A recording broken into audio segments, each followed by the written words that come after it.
Welcome to this episode of Truth Seekers, where His Grace, Bishop Emilianos of Maloa, will answer questions sent in by the youth with a member of the youth.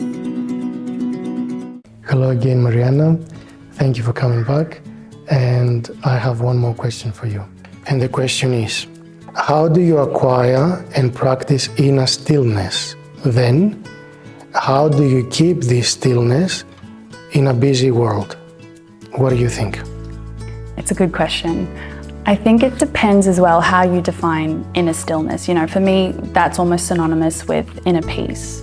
And I think if you are pursuing a life following Christ, He doesn't promise the absence of storms or turmoil or troubles, but He does promise to give you the strength and peace through them. So I think with practicing inner stillness, sometimes you need to start physically, still your body, be where your feet are. I'm definitely the kind of person who can rush ahead in life and think, what's happening next? What am I meant to do? What have I got on the agenda for today? I'm always sort of living for the next moment. Whereas sometimes I need to remind myself to come back to the present. And that might be through prayer. It might be through some mindfulness as well. Recently you said in one of your talks with your prayer robe, breathing in and then breathing out. And then sometimes coming back to that present moment can help you practice that inner stillness as well. And I think something else that you said recently that was really good was if you have 80, 90 years in life, how much of that time are you giving back to God? And like we said in the last question, you might not have 3 hours, that might not be practical for you. But I think if you look at the ratio of time spent with God to time spent in the world, it might sort of indicate what's happening for you, Every time that I start to feel a little bit worried or anxious, that's a sign for me to start praying. Because worry is a conversation that you have with yourself about a situation that you can't change. But prayer is a conversation that you have with someone who can change the situation. And it might not be that He changes the situation, He might change your heart or your perspective on how you view things. But yeah, I think coming back to prayer for sure could help. So you said that inner stillness has to do with our inner peace. That's very good, what you just said. And I think that if we were to take this one step further, our inner peace is the Holy Spirit. This is what will bring peace in our soul, in our heart, in our body, in our mind, in everything, all right? So basically what we need to do to have this stillness in a busy world is to keep having the Holy Spirit everywhere. That's not something which is impossible. We have saints that they were going through a lot of trouble in their lives, and we can even talk about the martyrs that they were chopping off their heads, their hands, their feet. And although someone's body might be panicking when these things happen, I think they were somehow in peace, although they were in pain.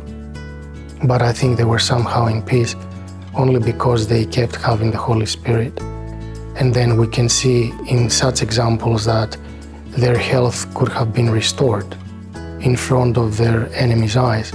And this was a revelation of how the Holy Spirit was alive and acting through this pain, through this suffering, which is worse than the busyness. And my point is that, of course, it's possible. The thing is, when we say that we want inner stillness, we have to try through this inner stillness to connect with God. And that's the point there. So once we connect with God, once we have the Holy Spirit, then it doesn't really matter what we do. What matters is that if we can keep this connection while we do what we do. And then it's like I struggle at first to get there, to get to God, but then it doesn't matter where I am, the stillness follows me. The Holy Trinity follows me. The Holy Trinity is everywhere anyway, but this means that I have the essence, I have the understanding that the Holy Spirit is with me. And this understanding is the peace that I need to keep going. So that's why sometimes you might find yourself in situations that they might be without noise and not busy, but your soul might be interrupted. And this means that the Holy Spirit is not there, or the Holy Spirit is telling you that there is a presence of another spirit there as well, and you need to remove yourself from there.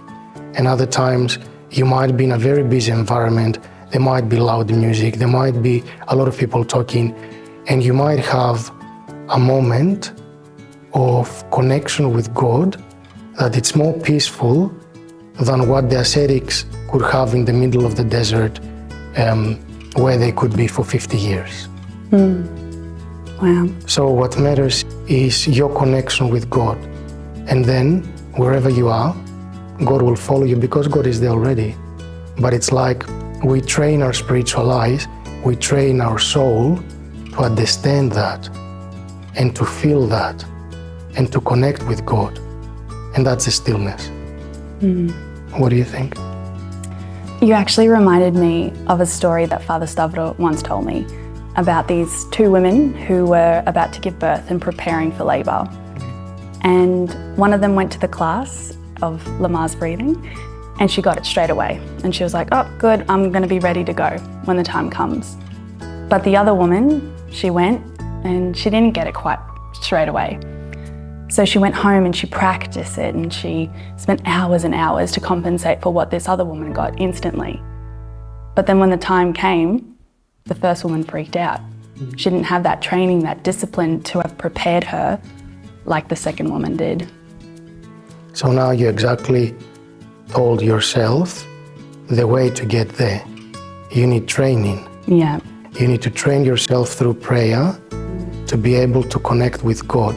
And once you get this connection, you need to practice connecting. And when you practice connecting with God, you end up having God regardless what happens around you. Yeah. So they might persecute you like Christ. He was persecuted, but he was never separated from his Father, even on the cross. And this is where we should end up getting in our lives, because this is who we're supposed to be. Thank you, Geranda. Nice having you, Marianna, here. Thank you. Thank you.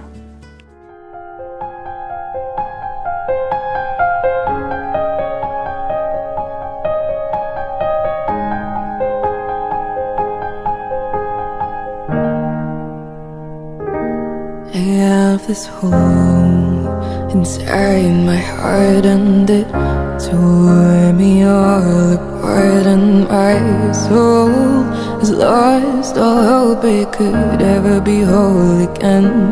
So I scream, someone help me become somebody that I can bear to see, step back and be.